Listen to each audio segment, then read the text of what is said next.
welcome. It's Chris from Christopher Holt Training, and welcome to today's whiteboard where we're talking about core exercises and answering the question, what are the best ones?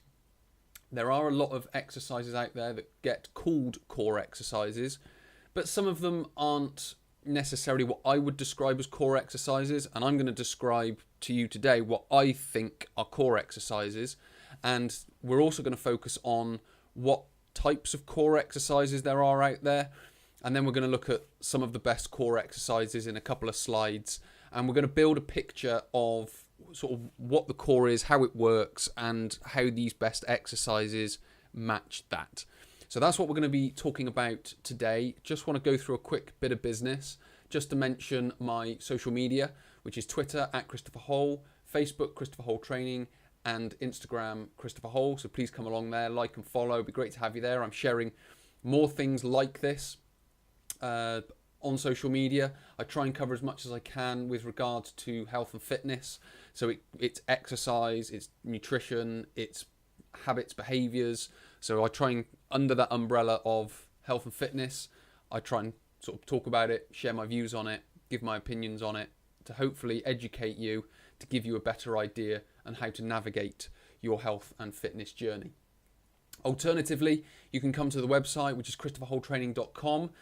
If you follow this link, you can go to my How to Build Core Strength and Stability 12-week program, which uses a lot of what I'm talking about, if not all of what I'm talking about in that 12-week program. It's much more than just a 12-week program though. There are a lot more tutorials, there are a lot more sort of workshops within it, as well as the 12-week program itself. So it's not just a 12-week program, it's a whole education around core training and how to build core strength, no matter if it's for sport, if you're at the sort of the back end of a low back pain and you've been told you need to build core strength and stability, you can use that program, not only the 12-week program, but also the education, the workshops, the tutorials, the expert interviews, the additional workouts that are within it to take your core strength and stability to the next level. But enough about that, and more about core exercises and what are the best ones. So first of all, we are looking at the type of core exercises. Now, what I tend to do is I tend to sort of pigeonhole or box core exercises into two different sort of pigeonholes, if you will. And that's static core exercises and dynamic core exercises. Now, when we're talking about static core exercises, we're talking about planks, side planks, bridging, to a degree, bird dog. So those types of exercises where your body is static and you are just holding a posture for a period of time. Now, these I would describe as sort of the most basic, because they're the easiest to do. So what we describe in the industry is your skill level, which is how, in a sense, complex the exercises are versus how simple the exercises are. Obviously, these are quite simple exercises for you to get into. And then what you then do is you then hold that posture for a period of time. So it's building a very basic and fundamental core endurance throughout your torso. And to a degree, it will help the hips and the shoulders, the legs and the arms sort of build their ability to hold positions as well. But most of all, it's through the torso. And it's with regards to the plank, side plank and shoulder bridge, it wraps all the way around the torso as well. So it's not just planking, which is the front. You've also got the side and the back with regards to the shoulder bridge and the side planks as well. And then more a stability type of exercise, you've got the bird dog as well. But there is some degree of movement in that from the shoulder and the hip. But that's for another tutorial. What you've also got, which is slightly more skillful, are dynamic core exercises. Now, dynamic core exercises require movement. So you've got me here doing a reverse chop. So a chop would be from top to bottom, and a reverse chop is from bottom to top. So I'm performing a reverse chop there, and what I'm doing is my start position would be, in a sense, facing the machine, facing the camera. And what I then do is I rotate my body, I rotate on my hip, and I take that band, or I take my hands and I point to the wall. And so what I'm then doing is I'm dynamically moving from facing the camera to facing away from the camera. Now, although it's a sort of small movement, the focus is still on the torso with a little bit more emphasis on the shoulders this time. So what's starting to happen is I'm now starting to use dynamic movement to manage how my core's working. And again, what will happen is during that movement, so at the start of the movement, there will be a degree of tension through the front of the abdominal wall in the rectus abdominis, and there will also be a degree of tension through the obliques. So as I move, that tension will move as well. If we go back to the static exercises, all the tension will stay in my abdominal wall, in my rectus abdominis down here. There will be elements of the obliques working, of course, because they're so closely related. But when we come to here, it then becomes a bit more dynamic and the tension moves as I move. So what you can start to see here is you've got quite a simple exercise that's just helping you recognize the muscle that's working, and then building tension in that and building pressure throughout the core. And then you've got a more skillful exercise which requires more coordination and movement, which then also does the same in your torso. It moves the tension around the core.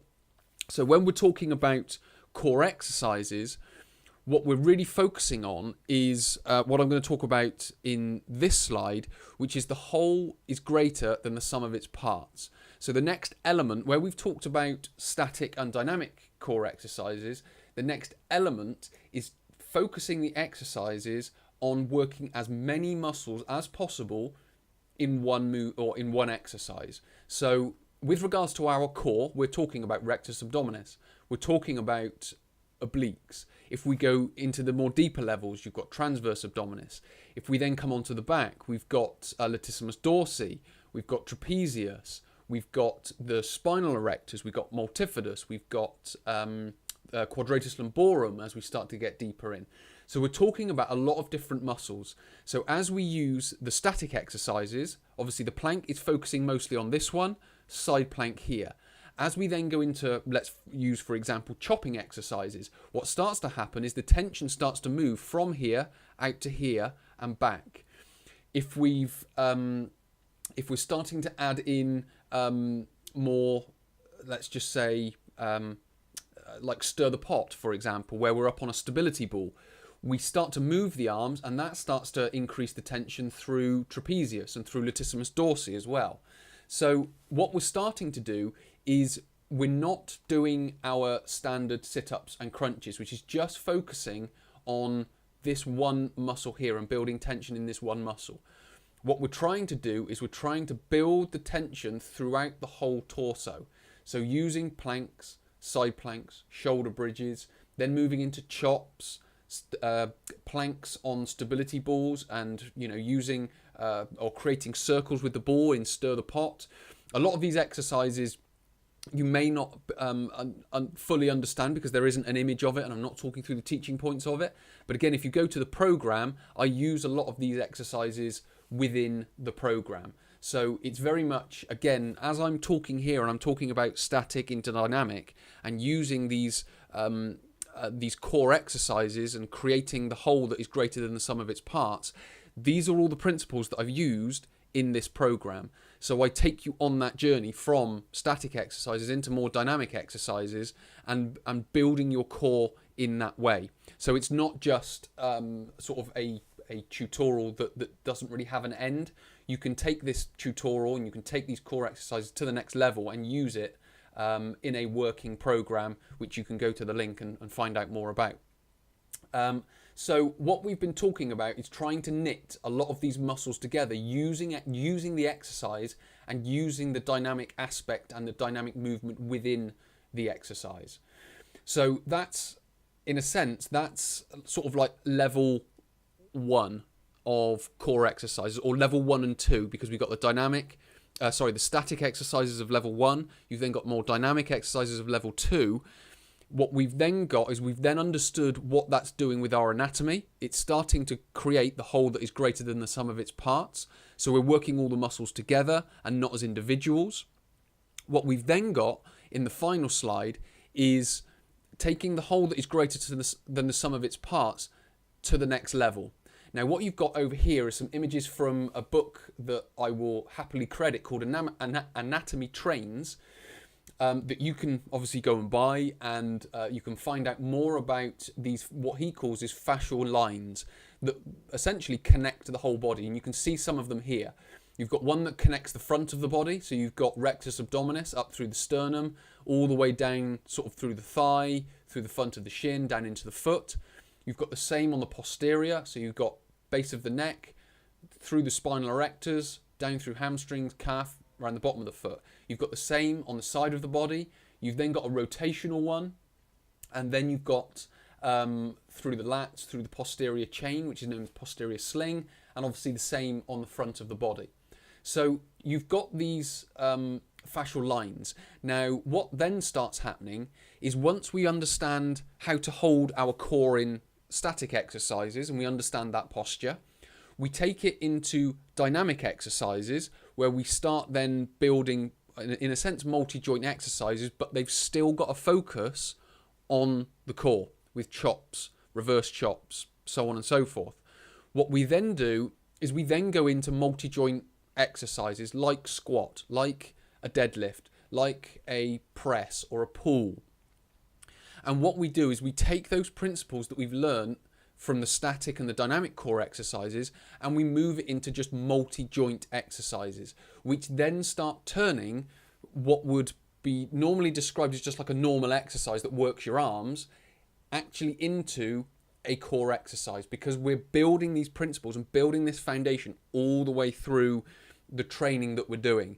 So in a sense then all the exercises become a core exercise, because as you can see here, all these exercises and all these areas of the body, they are connected through these fascial lines.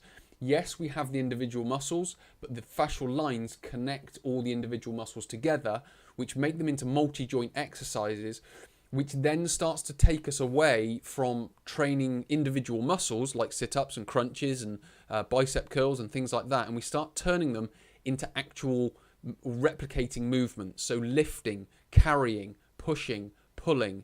So what we don't have now are the sort of the bodybuilding style. Obviously it plays its part and it has its role in exercise, but what most people doing exercise require is movement development.